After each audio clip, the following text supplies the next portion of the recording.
You know what time it is.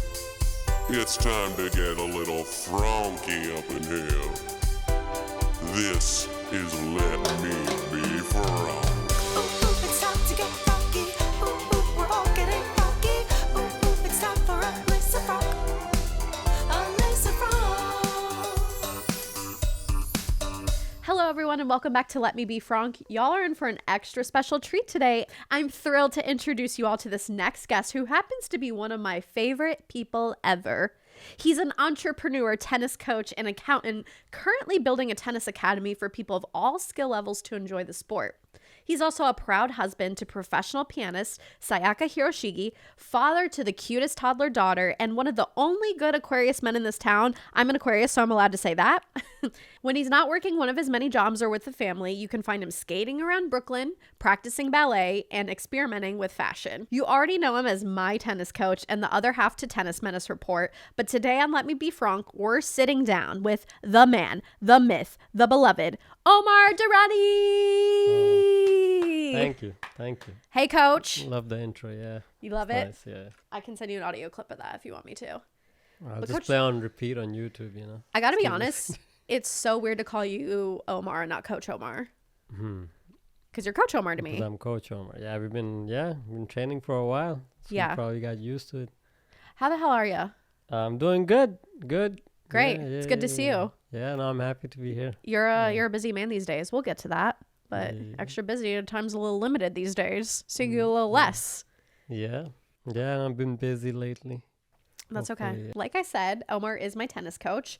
We met in summer of 2021. Things were still a little bit locked down. I wanted to be outside in fresh air and have something to look forward to every day. I wanted a goal to work on that wasn't directly correlated to work. I grew up playing tennis. I was like, you know what if I started taking tennis lessons again? I worked with a coach and I got a lot better and just see how good I can get.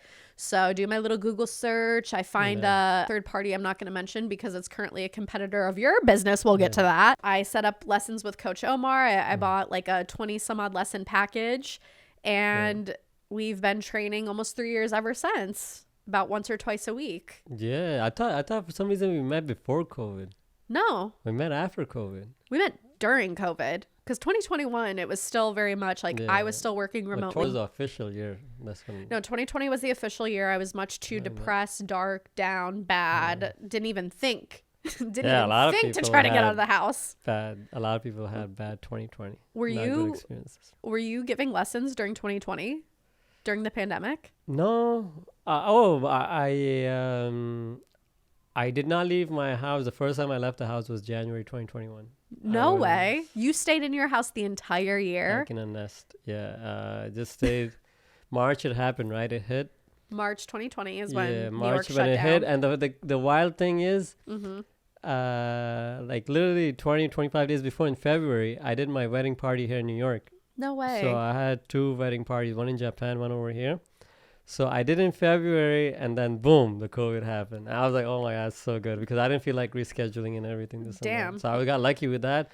And so it happened in March, and then I was with my wife in the home, the whole time till January. And January was the first time I came out because it was my brother's birthday.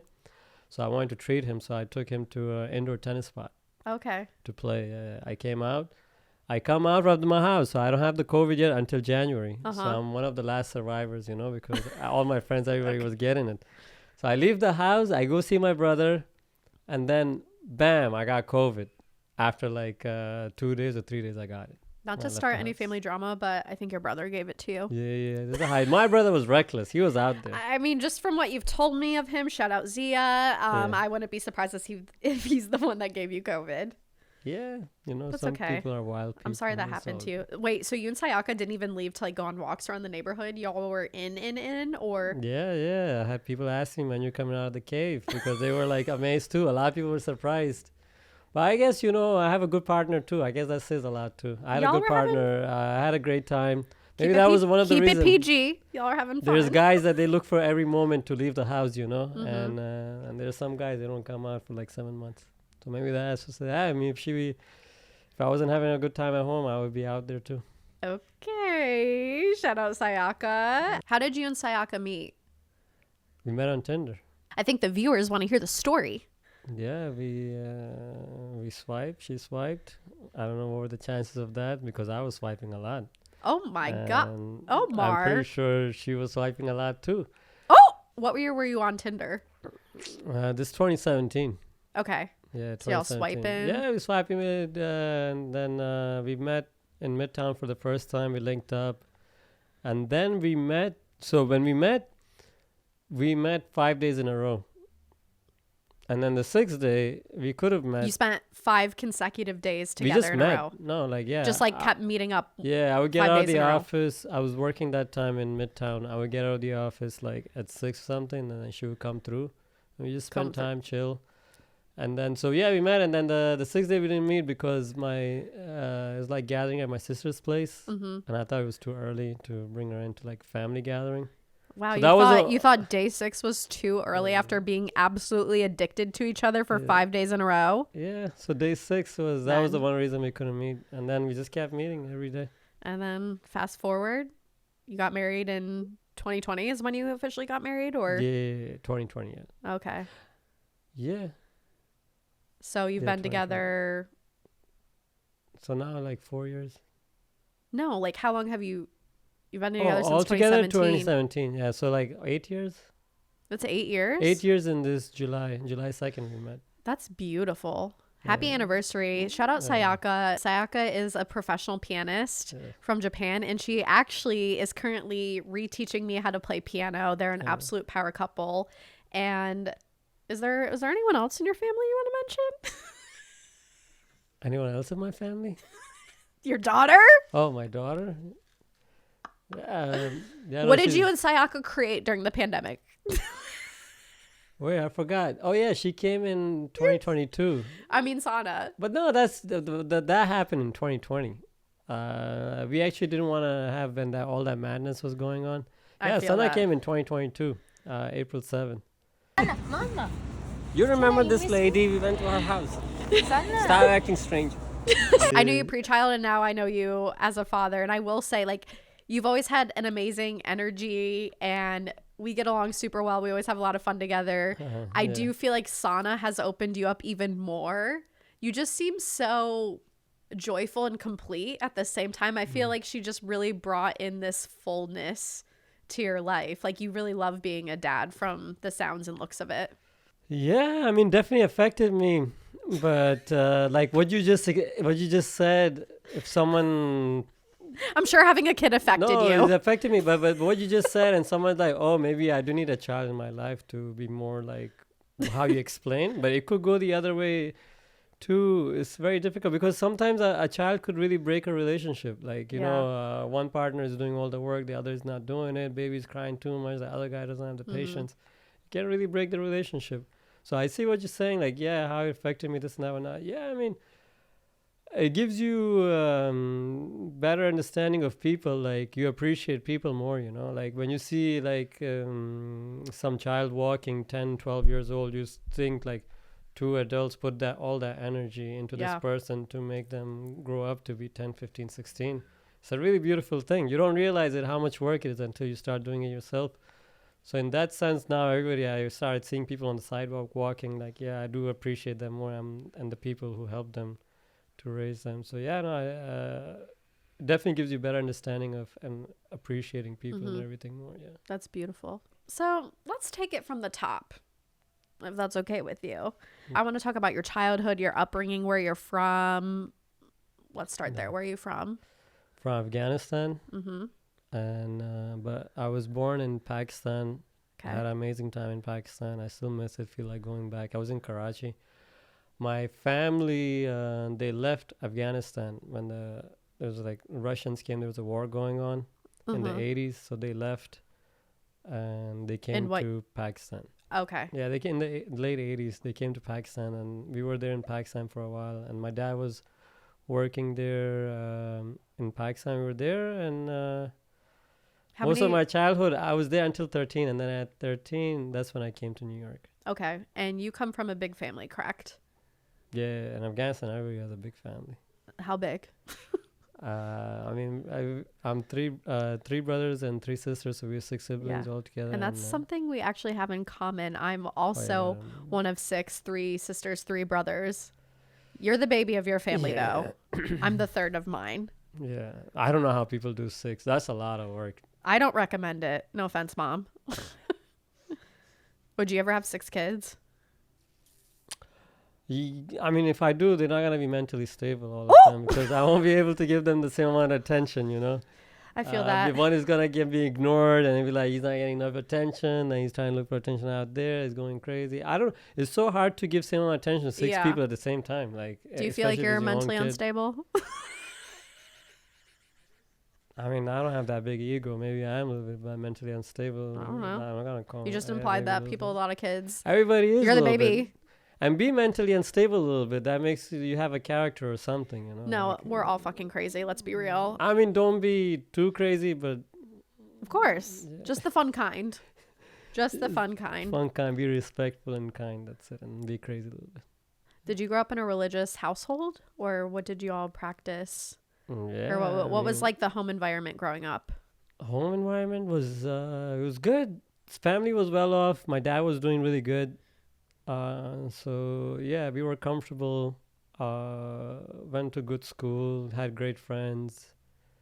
I mean, childhood was good. What was the question exactly? Did you grow up in a religious household? Yeah, everybody's religious. I mean, I'm from anyone from Afghanistan, they're all religious, very religious. Yeah, I grew up in a religious household, yeah. What religion? Muslim, yeah. Oh, okay. Yeah. Do you still practice? No,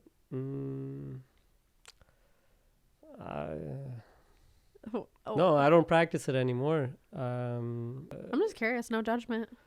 No, it's all fine. Right. No, I don't practice at all. Once my views and things change, once I start reading more and more, I have a better understanding of what everything is about. Mm-hmm. So yeah, kind of like a free agent now, you know. I respect that.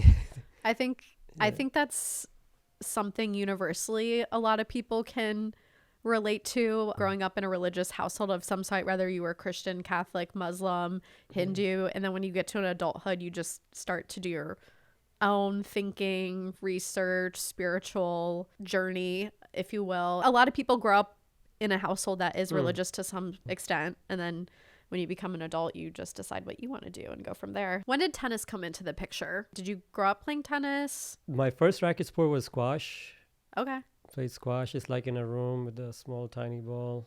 No, over here in America they have racquetball, which is very different. The ball is more bouncy. Squash, the ball is much smaller. It doesn't bounce as much, and the rackets are much smaller.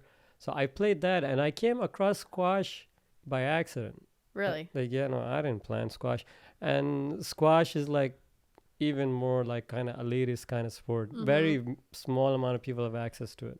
How did it come into your life? So I was 9, 10. No, probably 10. Yeah, I was 10. I went to a summer camp.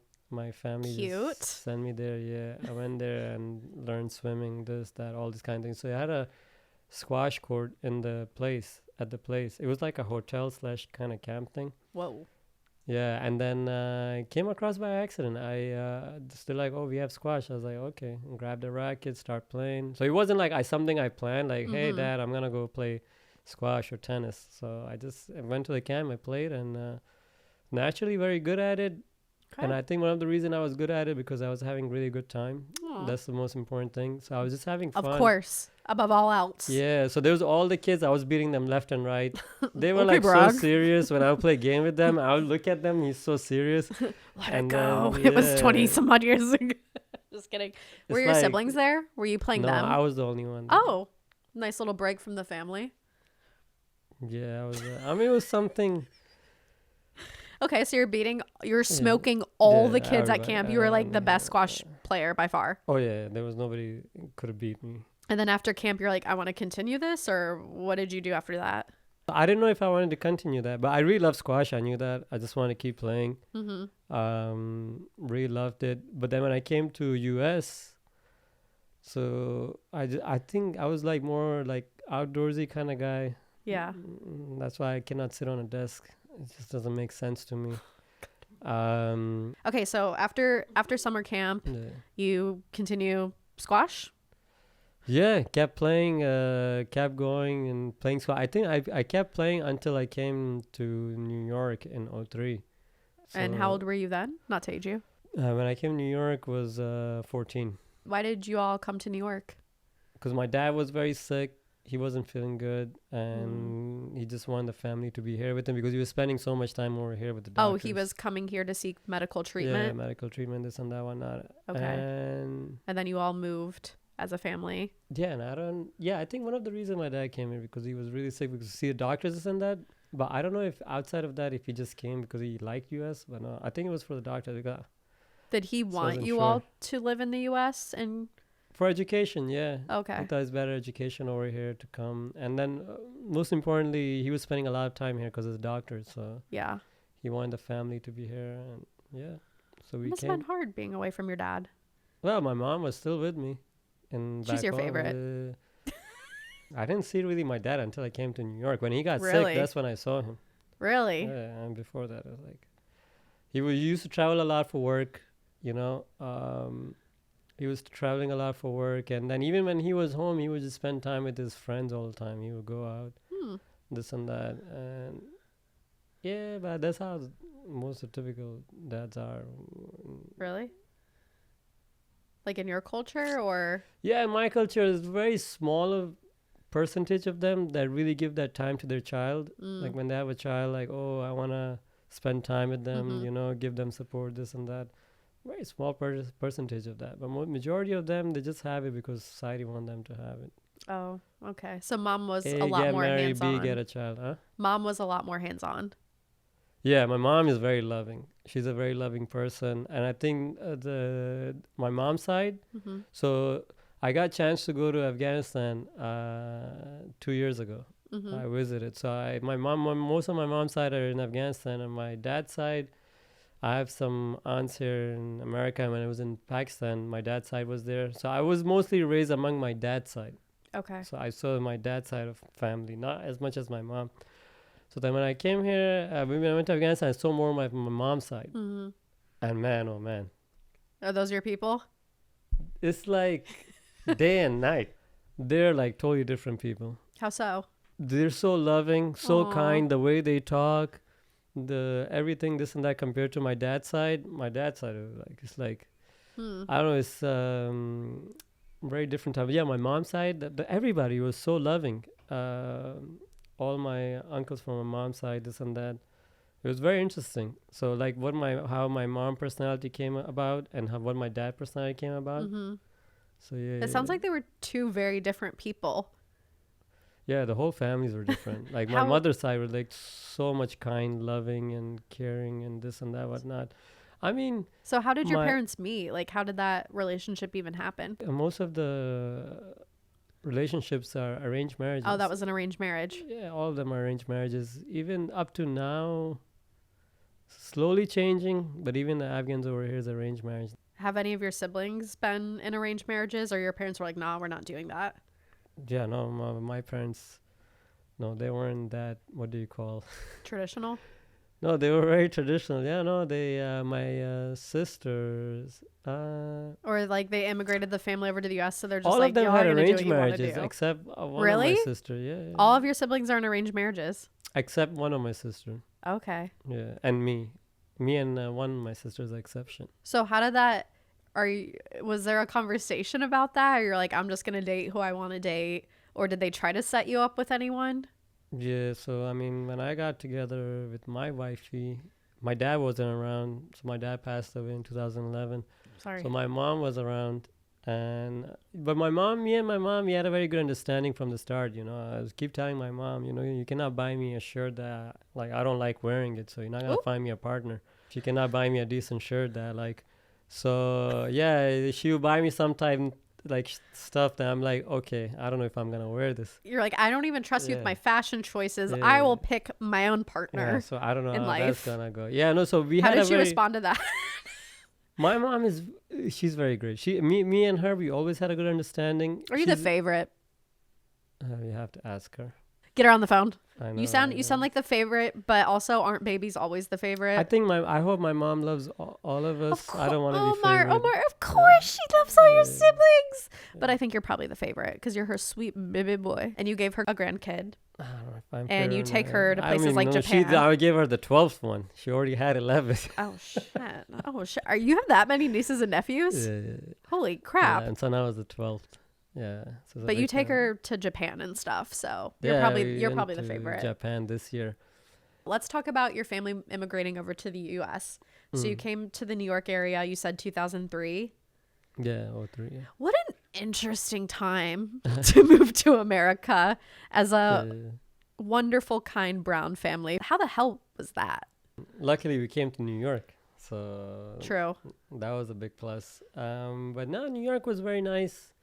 Didn't feel much, and I was young too, I guess. So Maybe you still very weren't- innocent, I guess. So Maybe yeah, you I wasn't weren't as looking- aware. Yeah, I wasn't as much. I mean, was very aware of what happened and everything. Mm-hmm. But my mind wasn't in that spot where I'm like expecting something to happen Mm-hmm. or this or that. So I guess that kind of helped too. I was young. Yeah. I was 14 when I came here. Yeah, so yeah, still very young, and I was in a good place. And not saying nothing happened. Things happened to people, other people. I just got course. lucky. Nothing happened to me. But yeah, I mean, there things happened. People were not happy. Yeah. This, that, Tensions were whatnot. high. Tensions were Xenophobia was high. at an all-time high. You actually didn't tell people you were Afghani for a long time, right? I mean, some people, yeah. It's like if someone that I don't know, like who they are, or someone I meet new for the first time, I don't know what they're about, if they're going to judge me or something, this and that. So I would tell them I'm from Turkey. Okay. Yeah. You told me you're from Morocco. Told you Morocco. There you go. Yeah, that's another good country. Yeah. So I'll tell them from other people. But once I know the person, when like become friends with them, this and that, then I'll tell them from Afghanistan. And does that have to do with the whole 9/11 of it all? Yeah, I guess we don't have a good image. Yeah, I wish it wasn't like that. Of course. I have one other story, which one Let's thing hear that it. did happen. Let's hear it. But it was very minor. It wasn't like that. So like I teach tennis and I love teaching tennis, coaching this and that whatnot. So this one client I met once, and I coached with the client. So did the training. So I thought we were cool, this and that. And then I think at one point the client asked me where you from, da, da, da. So I told him from Afghanistan. And then so I thought everything went good. And then I see a few days pass by, and weeks, months, and I thought we were gonna meet again. Usually, Yeah. most of the people I train with, I meet again. I heard nothing from her. She And you never- had been training with her consecutively, right? No, I mean that was our first training. Oh, it was just one training. But she looks Oh, okay. so happy and up and all this and that. But I think the energy kind of changed when I told her. Really? Where Like I'm you from. sensed an energy Yeah, I shift. sensed the energy shift. Which is, Damn. I guess, I mean, it's not, it happens to a lot of people. You can this or that, da, da, da, and the energy changes when you tell them, they judge you, blah, blah. So it did happen once, but it was okay. I mean, it was very minor. And it seemed very much like we were going to meet again until that point, and then we never met. Her loss. Yeah. Her loss. Well, yeah, I mean, that's a pretty big way to be impacted if you feel like you can't tell people where you actually are from, what your heritage is, what your roots are, And even in Pakistan too. I mean, there's a lot of Afghans where they try not to go through people judging them, this and that, right? They might not even say they're from Afghanistan. They might say they're from Quetta or something, which is another big area in Pakistan where a lot of Afghans live. So moving on, you're in New York. You're adjusting as a teenager in a new country, New York City of all places. College. Where'd you go? Yeah, so went to high school in Queens. Was there. I went to high school in Queens, and then went to college in Manhattan, and then did accounting in college. And Where I did think you go it to college? made a bad decision. Went to Berkeley. Wait, you went to Berkeley? Yeah, went to Berkeley College. Okay. Did you And play then- tennis in college? Yeah, I did play tennis in college, But I think it was the worst decision. I didn't think I should ever went into accounting. That Why? wasn't my thing. Share with If class. someone tells you they like finance, they like accounting, they're just flat out lying. It's like, yeah, it's like you become an accountant when you want to be miserable. You don't think numbers are people's passions? Not yours, apparently, no, but not at all. Not even. well, close. what were you thinking? You were just probably looking for like a stable, steady income Yeah, job like that's always everyone else needed. in this planet. Yes.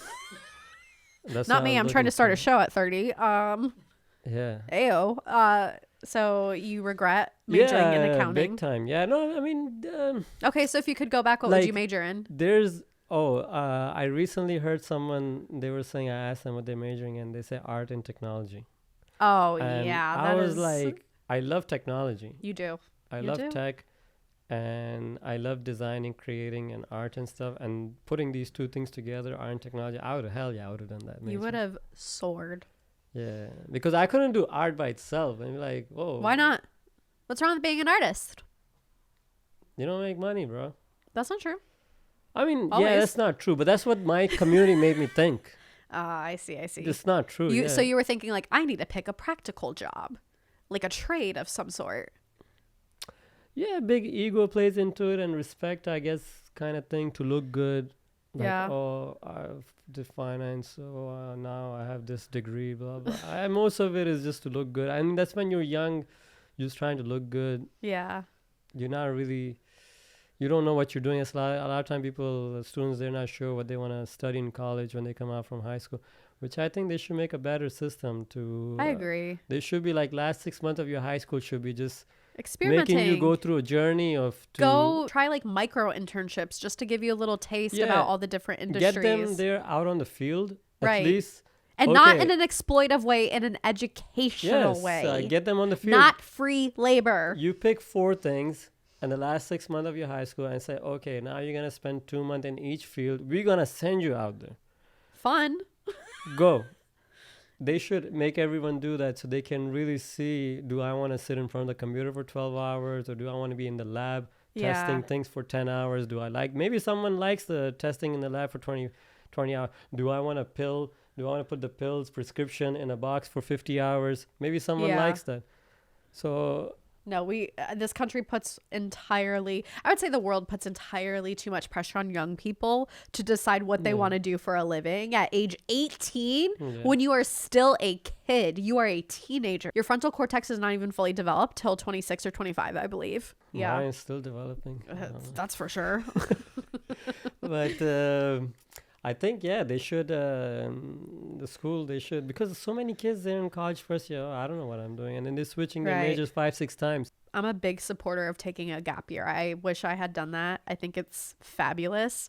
Go travel, go experience the world, go meet new people, dive into different cultures, countries, go learn about the world. Many people don't have access to that. You're right. Calling me out. No, it's good. I wish I'd taken Or even to take a gap for year. 5 years. Or just to take a gap year just to work and save some money and spend some time thinking about like what I really want to do. But that immediate pressure to decide while you're still a student in high school, it's crazy. That's just my opinion. Not everyone would agree with that. But I take that back. Okay. The gap year, Uh-huh.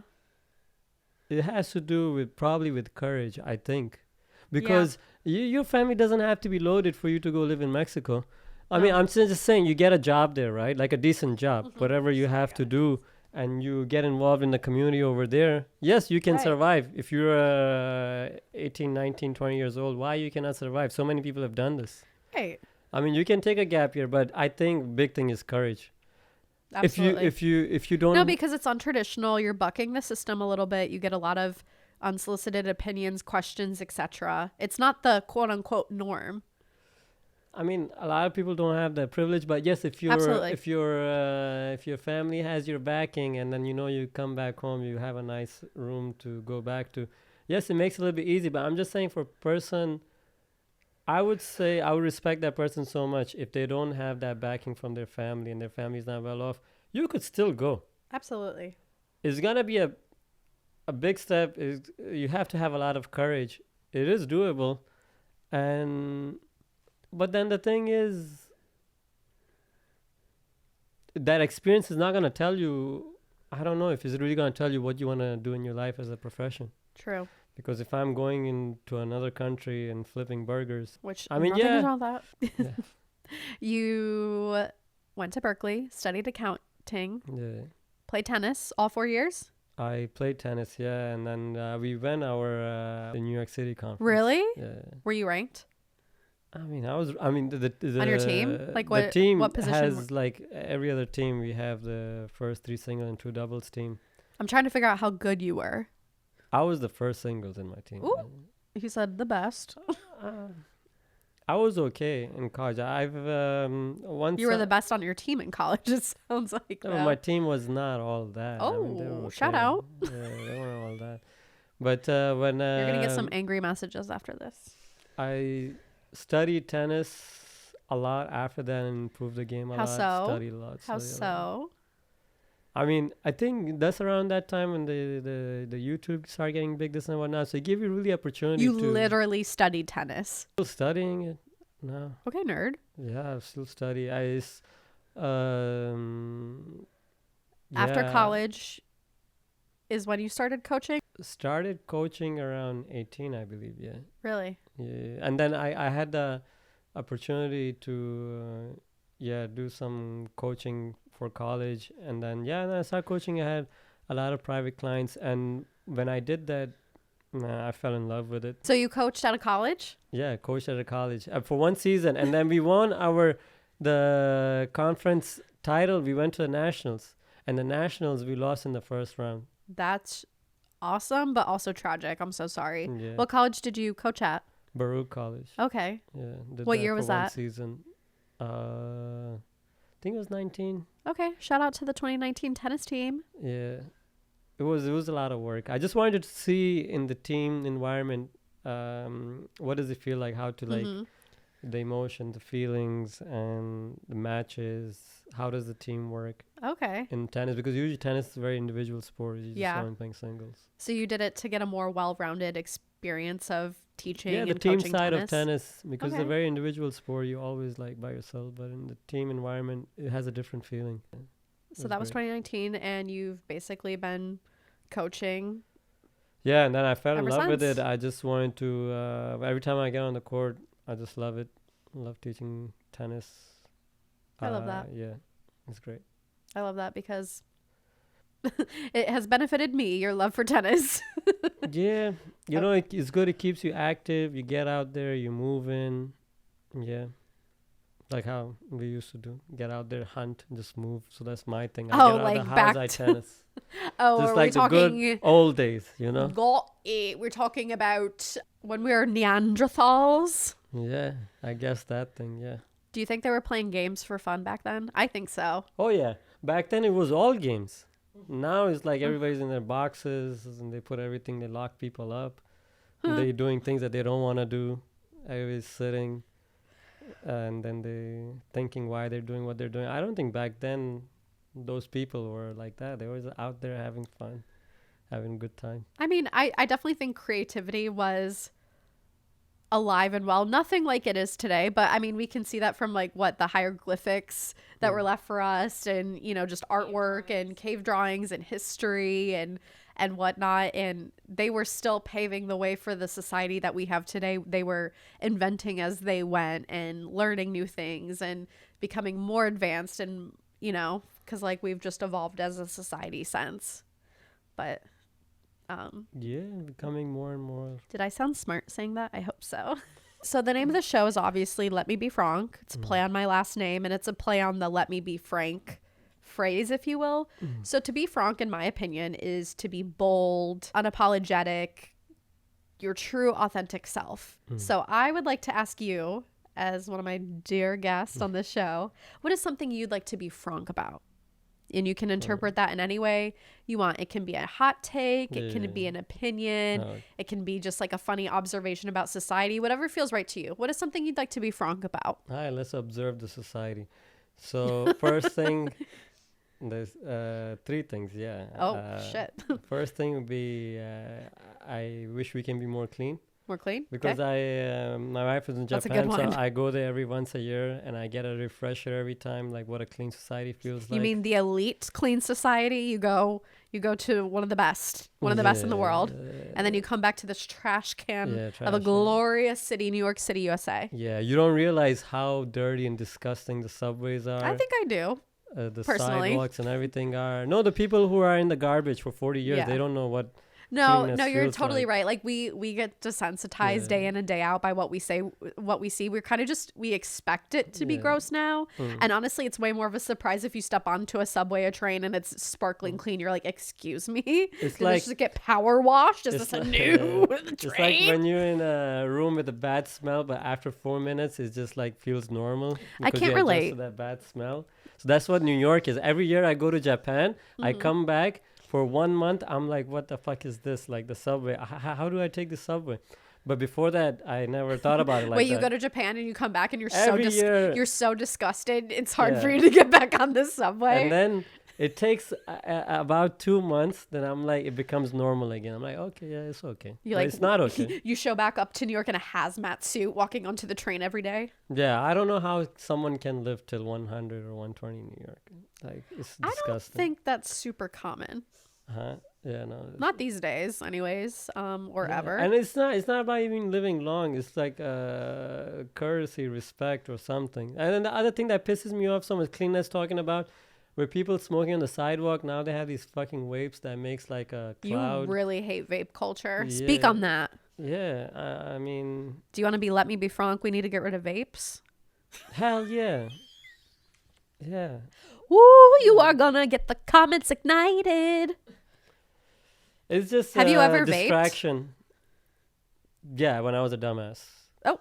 Didn't vape. I didn't vape. I did the hookah. Hookah's different. Hookah's different than vaping. There's an art, there's a history to hookah. Yeah. I mean, smoke. It's a cultural, yeah, but it's more refined. There's a whole like communal gathering cultural thing behind it. Yeah. Vaping is just vaping is gross. Yeah, it's just As someone who has bought vapes and has vapes and talking about does vapes, talking about like on sometimes. the kill meter, how quickly will kill you if Yeah. you just smoke cigarette or you just smoke hookah. They say Cigarettes. that 12 minutes of hookah is 1 pack of cigarettes. Really? So on kilometer, Can you source that? it can be really I don't high. wanna- You'll die right away. Can you source that? Yeah, because the thing is, when you smoke hookah, it has much more heavier smoke than a cigarette, you know, like when you smoke cigarette smoke. But it was so stupid. I smoked it through high school, and I think it was the group that I was in. Like I said, I mean, there's a communal thing around it, so it's like you went with your Yeah. buddies to go smoke hookah. No, but I was an extra idiot. How In so? a sense, because, like I told you, my dad was sick. My dad was here. He had cancer, and he has 4 different cancers, right? What? So one of the cancer he had was in the throat cancer. he had and 4 different yeah, 4 cancers at the same yeah, He time, was a heavy smoker. He used to smoke a lot. and this, Smoking. even his doctors were like, "This is all from smoking cigarettes." Yeah, Wow. yeah, it was Well, smoking. He smoked a lot. So I assume he had lung cancer. Yeah, he had what lung else was cancer, he- Bladder cancer. But the thing is, what Jesus. I'm trying to say is that, so I was a super idiot. Like that time, I mean, I was young, and then I don't know how did I comprehend this in my head. Like, still like go out there, it's okay that me smoking. So yeah, You weren't phased by your dad literally dying in a hospital. You were like, "Let's go get hookah with the boys." yeah, but never smoked cigarette. All my friends they smoke cigarettes. I Yeah. never smoked cigarettes, and I think the reason I smoke hookah because the place we went to where we to chill or hang Uh-huh. out. Now it's right there in front of you, but still that doesn't give me an Yeah. excuse to smoke it. Listen, I'm not judging you for partaking in the hookah. No, you can judge me on that. I was a super idiot. You are calling yourself a super Yeah, idiot. I'm not going to call my friend Coach Omar a super idiot. And, if About you that. ask me one regret in my life, it was like smoking hookah. Really? Yeah, that was one regret. This really tears you up, man. Doesn't- sorry. I mean, obviously, I came to my senses now. I don't smoke Obviously. anymore. Yeah, so I'm happy with that. But Okay, yeah, that's so- the dumbest thing I've done in my life. I Damn. did Good it track record. for a couple of years, but not big chunk of my life where I smoked. But yeah, hookah, and it was just all because of social gathering. and It's a social thing. the people that I was with. So it wasn't like I was sitting on a sidewalk on the corner or in the living room. I was smoking. picturing you walking around with the whole hookah contraption. Forgive me for not knowing the technical term. And you just I did buy this one unique hookah where you strap it around you with another No. strap, and then like there's a water container. you had it up on you like that. Yeah. So no, but my sister bought it for me, and I don't know why my sister bought it for me. Sister, why did you buy that for me? A portable hookah Yeah. machine. What are they called? I'm so Idiot. sorry. Original vape. It was like a OG metal. vape. It was like a metal container. Do you still have it? And then it goes. Oh no! I throw that out. So then I would go out with my friends to the park, lovely park, like a dumbass, and smoking hookah. That's hilarious that you had like a whole strap contraption on you, Stupid. ready to hookah. Yeah, I know, it was so dumb. New York needs to be a hell of a lot cleaner. Yeah, clean. Yeah. just Get rid of clean. vaping. Third, You can vape in your box. Just don't vape when you're walking on the sidewalk. You make this big cloud and you don't respect Yeah. the guy behind you. And now my whole clothes there smell like banana candy or something. not banana candy. I'll never forget the time you told Strawberry me candy. Or you were so pissed. You went to the gym and you were in the sauna and that person came in with a vape in the sauna and was vaping in the sauna. That's pretty rude. And you said something to them, didn't Yeah, you? I don't remember. Yeah. You don't remember that? You were so irritated Trying by to fill that. my brain with good memories, I guess. Okay, I'm so I forgot sorry. that. Okay, I'm just sounding weird. Okay, You amazing. know, but Okay, yeah. the next thing you'd like to be frank about. Yeah, next thing I want to be frank about is people to be a little bit more emotionally intelligent, and to be more Speak on balanced. that. Yeah. Men, listen up. Or Yeah. humans, listen up. I mean, Okay. yeah, it's not men versus woman thing, this and that. Everybody, yeah. No, I agree with you, but let's not pretend like there's Mm. not a big indifference between men and women in emotional intelligence. I won't even go down that road, but you're right. Humans in general need more emotional intelligence. Absolutely. Yeah, and obviously, they emotionally mature faster, and they're much better. Yeah. So I don't even know why you guys coming after us. I mean, if you guys can get together, you can be Same. so much stronger and do so much better than us. And once we build out those robots, the AI, the only thing Yeah. we have is strength power, right? And then when it's like if your boy is with True. you and some guy's doing something to you, and then you're gonna ask your boy, are you gonna do something, right? So he's the one who has to go get out there and do all the fighting, this and that. That's the only thing we have over you, nothing else. Yeah. So once they get these robots, AI built in them, and you women can start coding them, you don't even need that thing from us anymore. I can't wait for my robot boyfriend coming Yeah. this summer. You don't even need More- that boyfriend anymore. Like, I got the robot. He'll take care of me. Your boyfriend, like, hey, I protect you. Like, I got the robot. Thank you. I guess I technically have a small version of that. Moving on. So,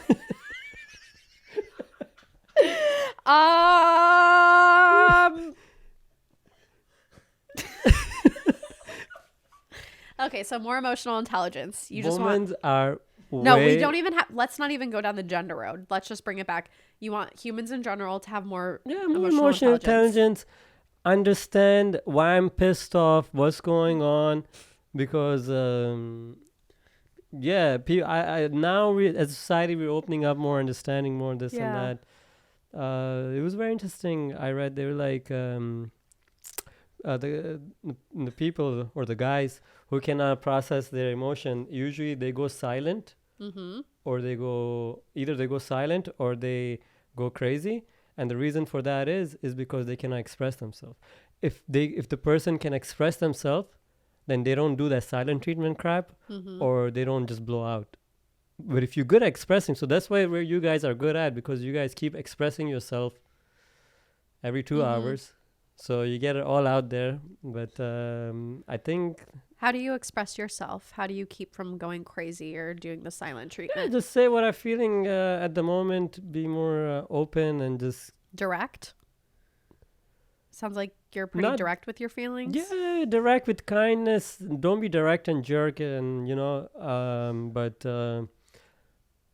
say what's pissing you off. Like so. I guess we're understanding more and more now how to express yourself. That's another thing they should teach in high school: emotional intelligence, how to be more intelligent emotionally. A fucking man.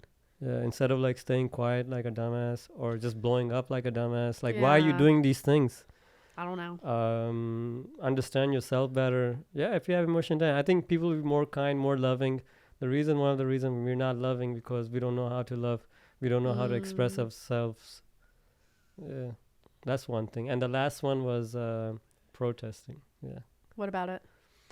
Yeah, we need to protest more. I don't think As a society? As a society. In France, they're good. They're protesting every other day. France wrote the book on protesting. I mean, Yeah. like the whole like manure from farms sprayed all over the government buildings, and Because I was there last spring when they were when the sanitation workers were heavily protesting and setting the garbage on fire because of the retirement age. I mean, that's what they're still protesting, but yeah, I was there in the middle of that, and it was intense.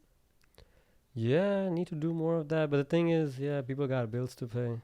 You think That's the where US, they gotta lock them in. You think the US should protest more? Or you're saying in general the world should protest more? The other world, they really don't have an option. If you don't protest, you're gonna eat rocks. But over here, at least, if you go broke, you got welfare, right? So you can protest. I'm saying you can get out there.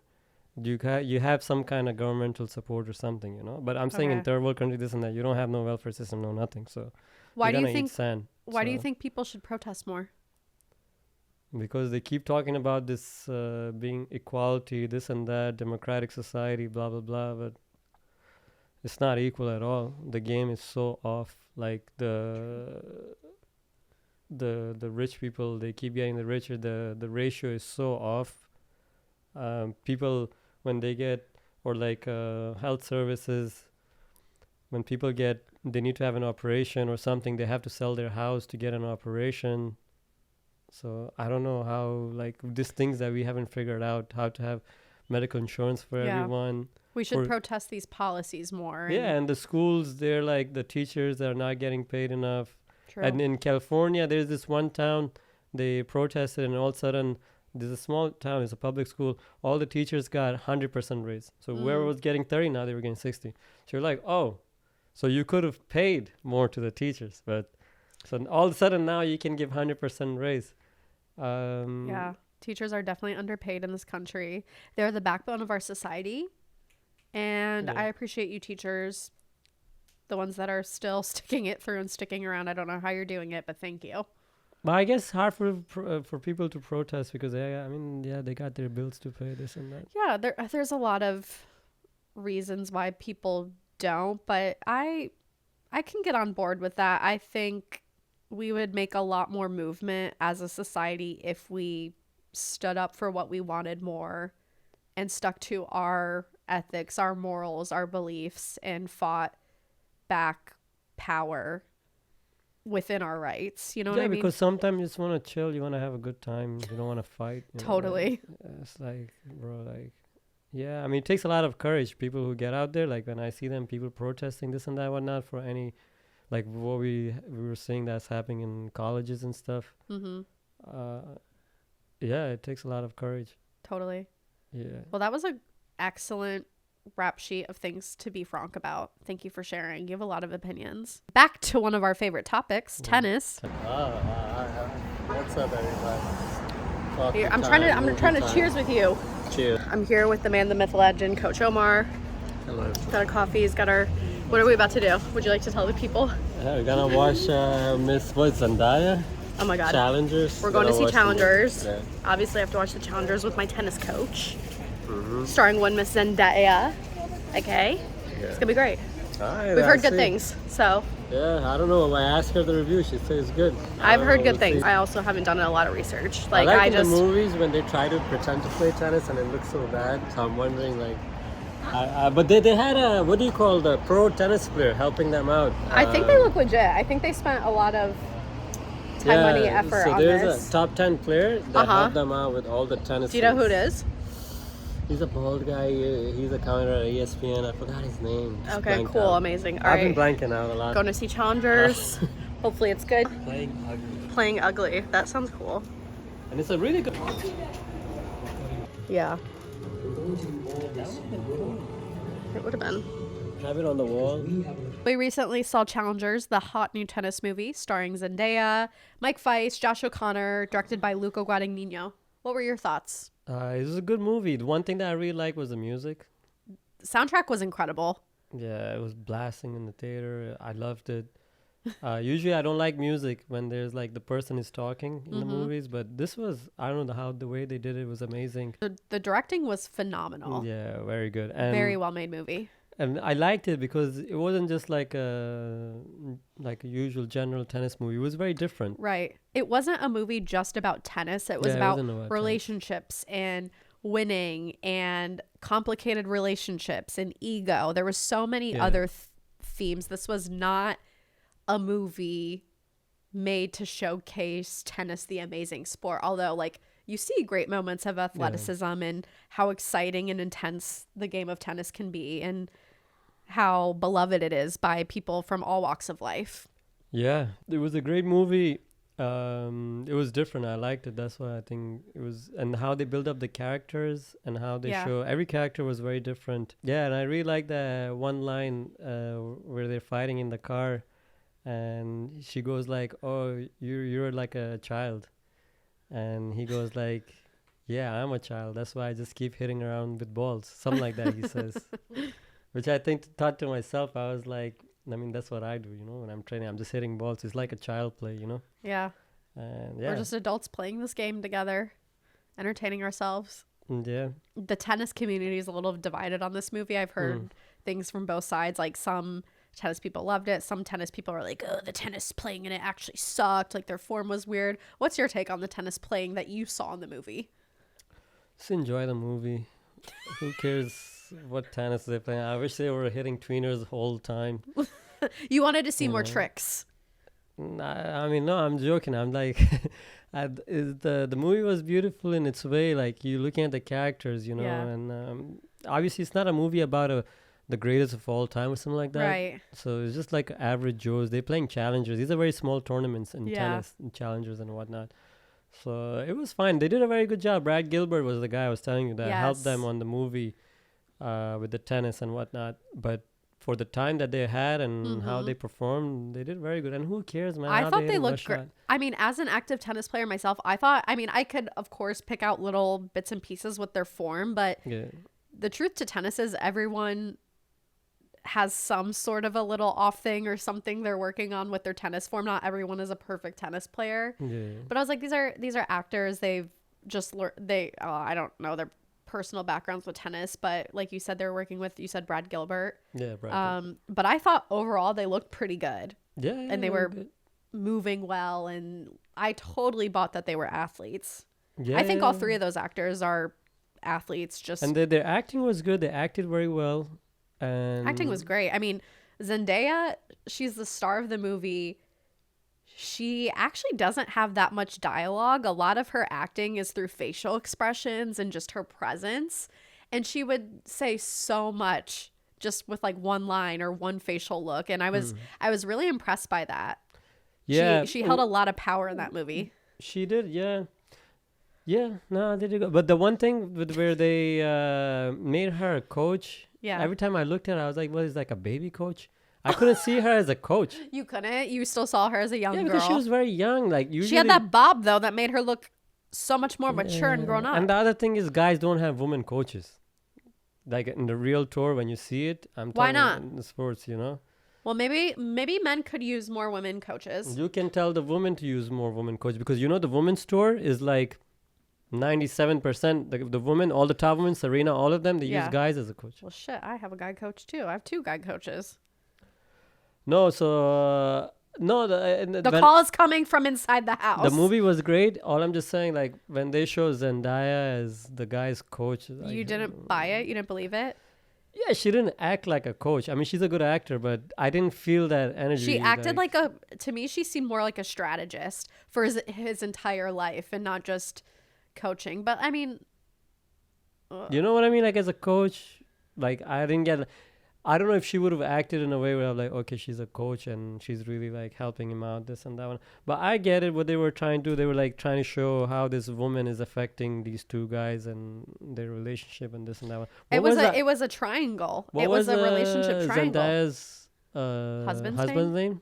Art Donaldson. Yeah, Art Donaldson. Yeah, she was Tashi Duncan, and then Yeah. spoiler She marries Art. Yeah, and I was telling you, there's like so many guys that like Art. What's your thought on that? Since you asked me So many questions? guys who like Art. What do you mean? Boring?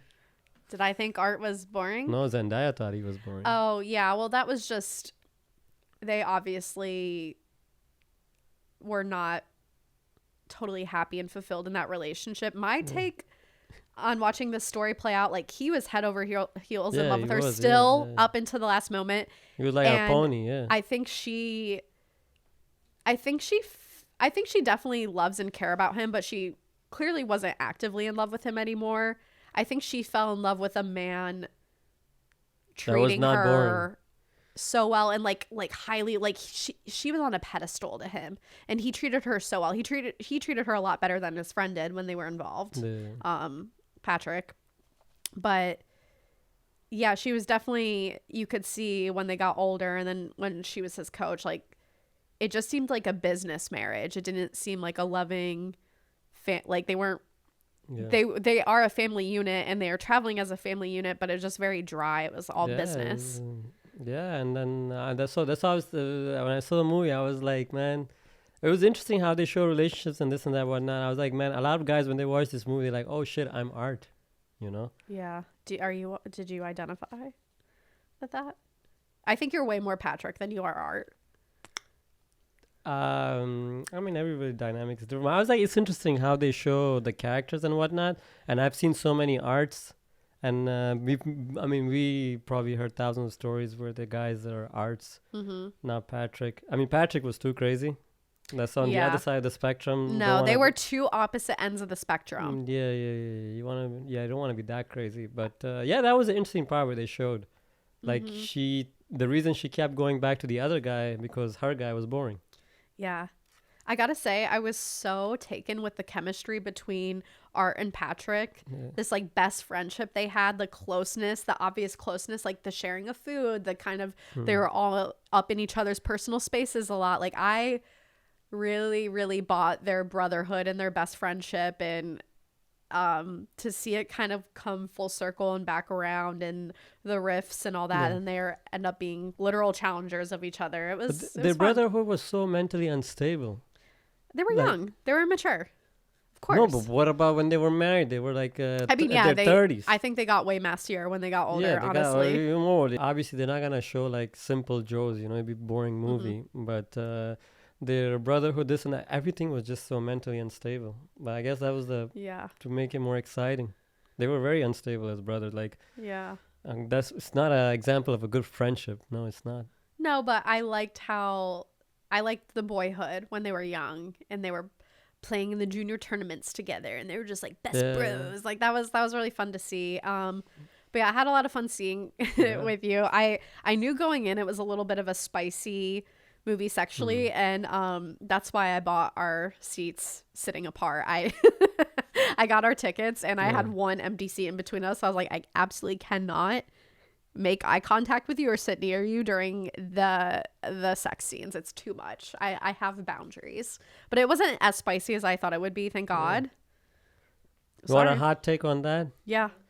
Yeah, I don't know. I mean, it's just sex, bro. Like, I don't know, in America over here, That's like, so hot. they're That's such a like, hot take. Oh, sex. Like, No, I'm just more making a joke like, whoa. no, like, but I'm just saying, you're like, my- Dodgers. You know how it is, like in Europe. They're like, oh, okay, whatever. But over here, everything is like, I did not want to sit by my tennis coach watching a threesome go down.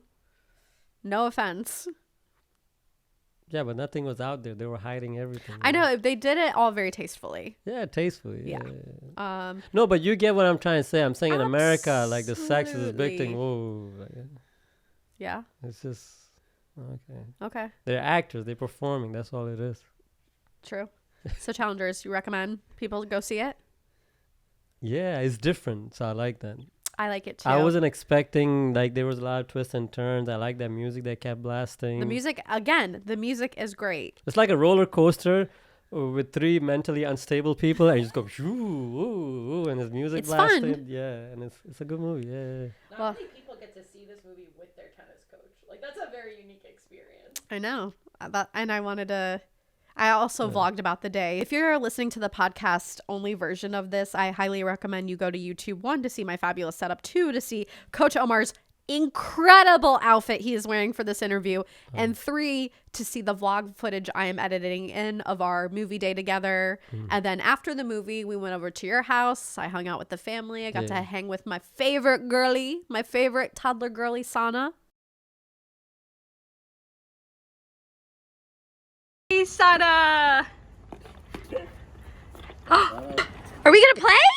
Let's do it. Let's play. I like how she says hard. She says. Thank you.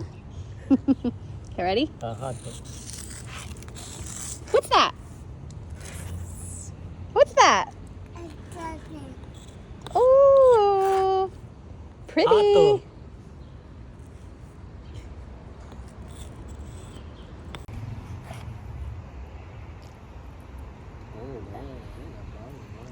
Cute.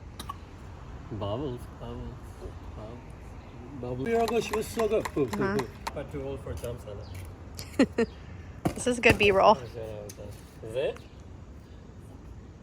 No. Do it. Do it. You gotta try it. Okay. You want to draw? You are messy.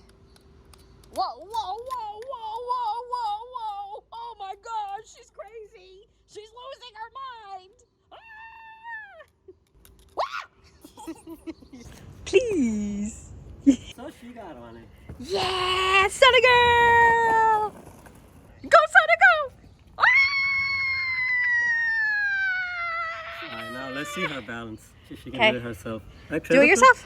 Stand up. Look, she's all kneeling. Good. Take it. I am. Yeah. Nice job. Okay, Sana. Skater girl.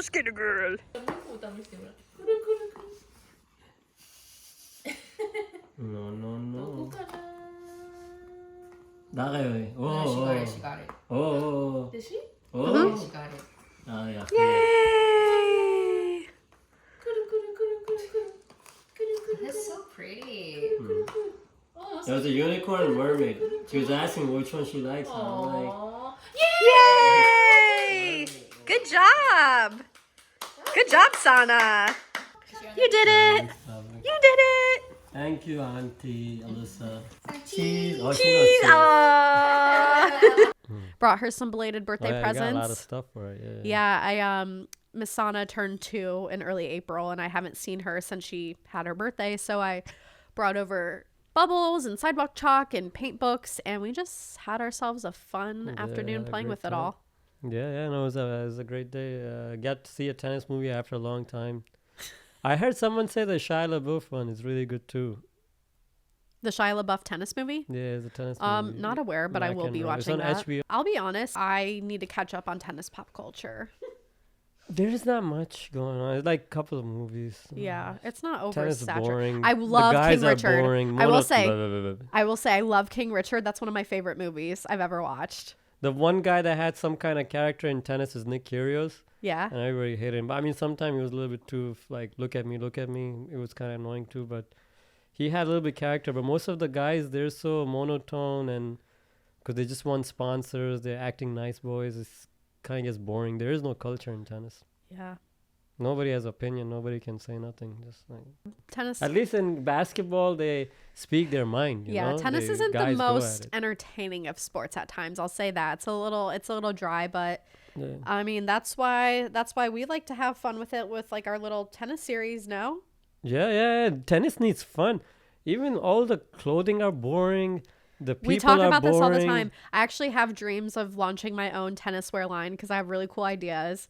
And I am trying to bring more fun to tennis, and that's kind of Yeah. what inspired me to make my series, The Tennis Menace Report, which I've been doing unofficially for like almost 2 years now. Like I said, Coach Omar and I have been training for about 3 years together, and I record a lot of my tennis sessions so I can review it to see my form, to better understand how I'm playing, make adjustments as I go. But I also wanted to capture my progress, and I have made a ton of progress. I think when I came in, I was like a 2.25, Yeah. and now I'm a 3.5, like working my way up to a 4.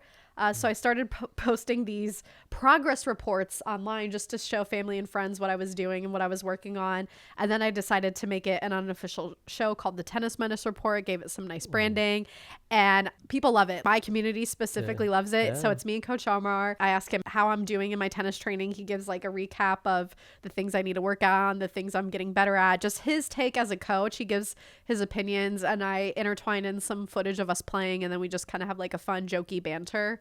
And I've probably made 10, 15 episodes now. Yeah, no, your progress is amazing. And then the reports that you make, that like you make tennis seem fun. I was like, I wish they had someone like you on the ground saying, oh, snap, on court 2. People are going wild. This, that. Make it exciting. The commenters are boring. Everything is boring. I'm calling everyone boring. I can maybe do something fun in tennis industry too, you know, like how what you're doing. I think that's needed in tennis. I to agree. Make it more fun. And I'm going to take this opportunity on my own platform to say I am open for future work opportunities in the tennis sphere, if you will. If the U.S. Open would like to invite me to come be an on-ground correspondent at the 2024 U.S. Open, call me. I'm available. The answer is yes. I will work out my rate later. But I would love to bring some personality to the tennis world. I hope U.S. Open calls you. God, I hope so too. U.S. Open, your content, I didn't even touch it even when the tournament is on. Yeah, I don't see. The only thing is, I don't know how the tennis community would take to me. I feel like most people would think I'm too silly, because I love tennis for the fun of it and the camaraderie and the spirit of it. I don't, unpopular opinion, I'm not so much a big stickler on stats and the technicalities and kind of the minutia detail that I think is boring, like over analyzing players. Like, analysis is important, of course, but I think tennis needs some more personality. Yeah, it's entertainment. That's what it is. Yeah. So yes, I mean the players, they're gonna be all robotic because they want their sponsor, so they cannot say anything because I want sponsor. They're a little confined. It's all good, but if you get community involved, I'm saying the people. Yeah. So it's like if someone goes talk to people, hey, what do you think? This guy does this. What's annoying about him? Getting the people involved, the fans, making that story, getting it more exciting. The fans. Because the guys, they're like, they all sound the same. Yeah. And nobody can say nothing. I mean, I'm trying to make some way in that world. So hopefully one day the Tennis Menace Report will make more moves. That's my other show. They made the Netflix thing got canceled. What? After like one season. Oh, the new docuseries that just came out? The tennis one got canceled. It's boring. I haven't watched it yet. Yeah. Problem. Lastly, you're a man of many interests aside from tennis. Yeah. You love fashion. Hello.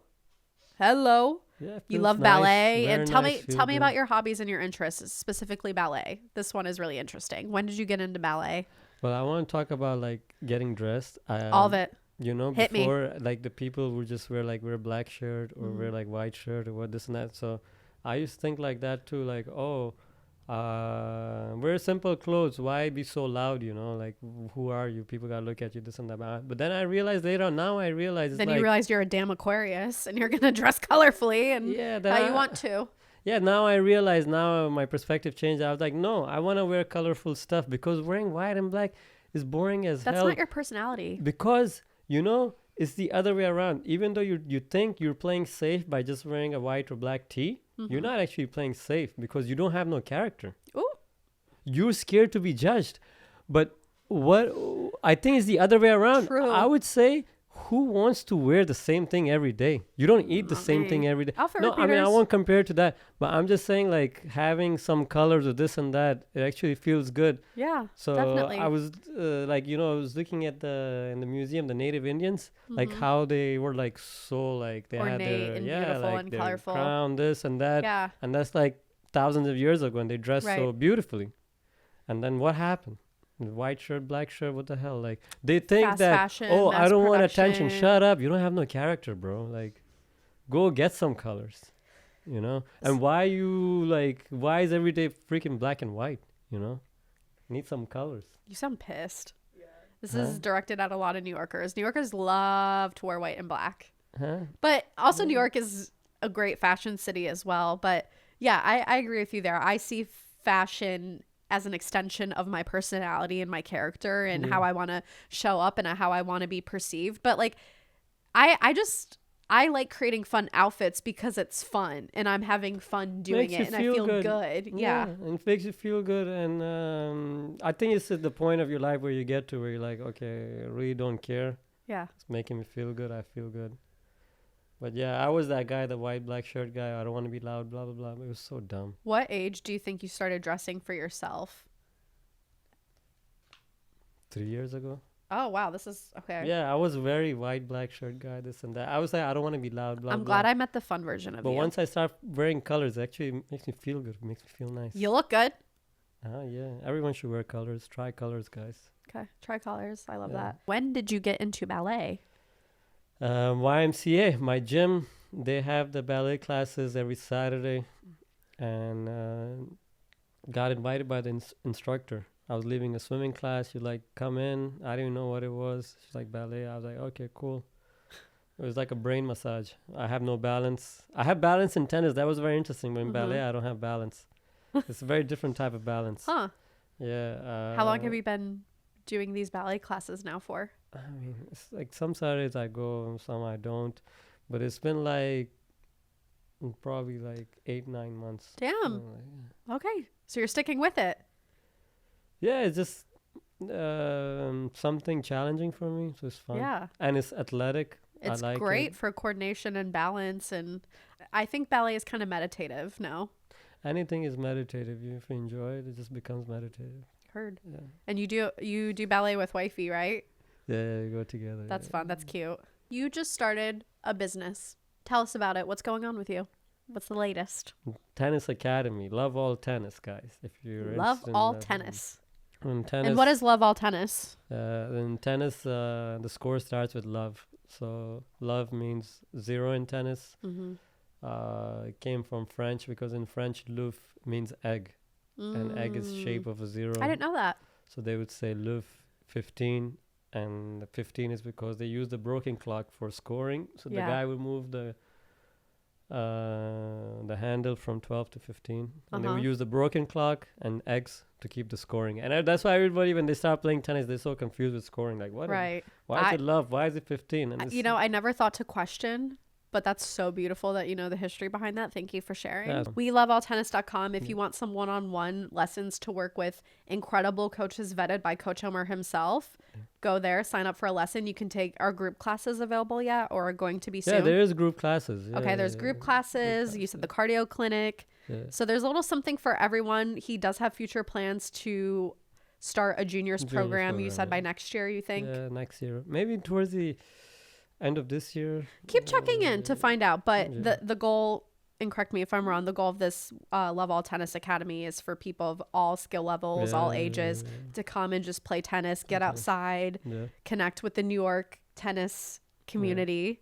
Yeah. And have some fun. Some fun. Hit some balls. Now the weather is getting nice, getting warm. It is. People start coming out more and more. But no, it's amazing. I'm super excited. Tennis and business, these two things combined gets me going. I love that for you. Yeah. I don't understand what it is. Like I told you in the movie, you say, I'm still a kid. I'm just hitting balls around. You are. So never let that childlike spirit die, Coach Omar. So tennis business, I cannot.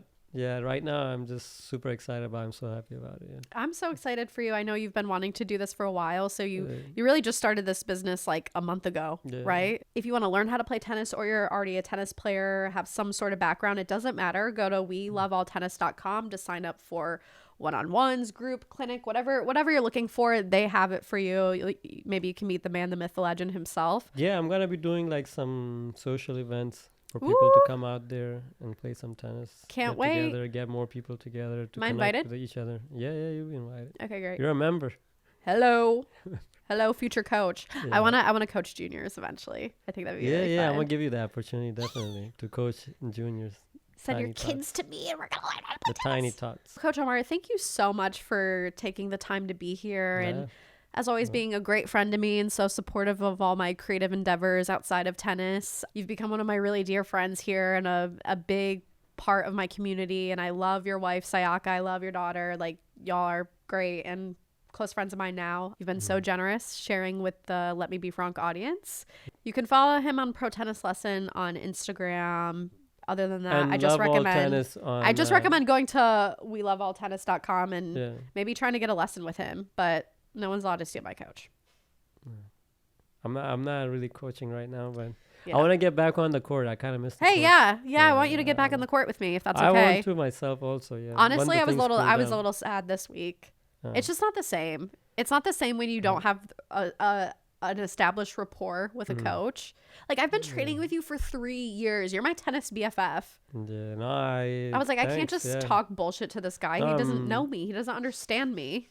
No, it's okay. You know I'm more warming up. people, new I'm not- people. Why not? You know. Shut up. I'm warming up. I'm nice. I'm perfectly nice to Sean. Shout out Sean. Yeah. I need you back on the Tennis Menace report. Yeah, thank you. Yeah, no, thank you that you want me to. I want to come back on the court too and start doing Okay. some training. Yeah. Thank you for tuning in to Let Me Be Fronk. As always, this episode comes in 2 different versions. We have an audio-only version for podcasters on Spotify only, and a video version on YouTube with extended cuts, segments, and vlog footage, as you have seen here in this episode.